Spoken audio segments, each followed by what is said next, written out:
When I was 13, I read all of the works of H.P. Lovecraft. I was very much into them because I was a stupid kid who couldn't really decode the very overt racism in them at the time, and couldn't see how his prose was really boring and shit. Man's afraid of air conditioners. In fact, I rarely ever engage with even the aesthetics of Lovecraft today because not only they remind me of the overwhelming bigotry they're rooted in, but also because I'm just so worn out on them. I can only take so many horror stories set in New England in 1920 whatever in one lifetime. Lovecraft's work only really gives me joy now through the comedic value of the whole thing. Like, the only reason he wrote Shadow over Innsmouth was because of his ridiculous adherence to eugenics. It's a really funny story. Allegedly, Lovecraft wrote it when he found out his grandmother was part Swedish. If you don't know, this story is about a guy who finds out his family is part fish person. I guess that's what Swedish fish are? This is just hilarious to me, and it's a really fun fact to bring up whenever you talk about Lovecraft with people. He's just a fun guy to make fun of, and this story is one of my favorites. Like, dude was so racist, even fellow white people weren't good enough for him. So, naturally, when I heard there was an adaptation of Shadow over Innsmouth made for the Virtual Boy of all things, I decided I had to play it. Now, if you don't know, the Virtual Boy was this dinky little console Nintendo created to try and simulate stereoscopic 3D. It didn't really work that well. But anyway, this is definitely the intended way to experience the story. Howard Phillips Lovecraft sat down at his desk and wrote Shadow over Innsmouth, but he was secretly thinking, "Man, if only there were a red and black stereoscopic 3D device of some kind for me to be afraid of, because I'm afraid of progress." Okay, so maybe it wasn't the intended way to experience it, but Lovecraft's words don't really matter because he's pretty much every kind of bad thing there is. Virulently racist, misogynistic, anti-Semitic, like what didn't the guy do? So, I, Arcadian Everlasting, the greatest author ever, have determined that this is the definitive way to experience Shadow over Innsmouth, crouched over on your Virtual Boy with your eyes bleeding. Anyway, let's start discussing Innsmouth no Yakata, the weird Virtual Boy adaptation of Shadow over Innsmouth, and its dual-stick mayhem that is incredibly hard to adjust to, especially when your eyes are in pain.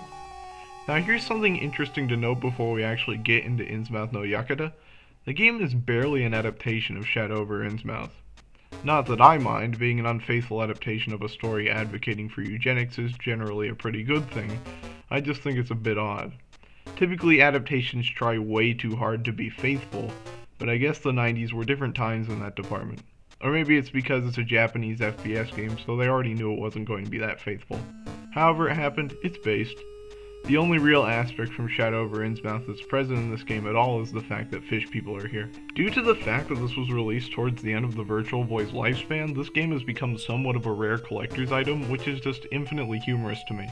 Like, you go on eBay and you see this game selling for around $500.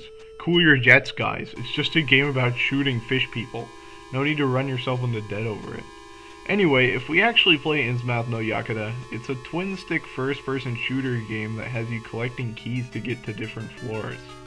I beat it in about 30 minutes, and besides the eye-bleeding graphics, I think the game was really just unfun and stiff. Having to mandatorily move the cursor with one control stick and move your character with the other one just doesn't feel great, I guess. I'm just spoiled from being used to my FPS games being controlled with a mouse. Although I don't play a lot of them because they make me motion sick, which this one also made me motion sick, but even worse because it was a Virtual Boy game. The point here is that it feels really slow and awkward, and your bullets never feel like they connect with the enemies. It especially doesn't help that you only have 6 bullets, and enemies take 2 hits on average to kill, which means a lot of instances you will just die and have to restart the floor. The game is also a dungeon crawler, and those kinds of games never really resonated with me. Looking at the same few wall sprites for the entire game, again, especially when they're burning your retinas due to being a Virtual Boy game, is not a very fun experience. But even so, it's just not a genre that ever really spoke to me. My first experience with it was Eye of the Beholder's Game Boy Advance port, and it definitely didn't speak to me there either. Here it's even worse. In order to progress through the game, you have to find a specific key on each floor to go through a door. Going on the right path will get you a certain ending. However, given how easy it is to die and have to reset the entire floor, I wasn't having a good time experimenting with this, especially because, again, the procedurally generated floors reset every time you die, so you have to find each door again and just hope you get the one that goes to the good ending, I guess. There's no way of knowing. It removes the choice of getting different endings from the game, which I assume is probably why having multiple endings is appealing, and instead just saddles you with, it's random. Another thing that really hurts this is that the enemies just generally all look the same. Like, sure, there are new sprites for them and stuff, but they all just have the same general design of scary fish guy. Frankly, this is a minor nitpick in the grand scheme of things. I mean, some of my best friends are games with really samey enemy designs, but it's still something to talk about, I suppose.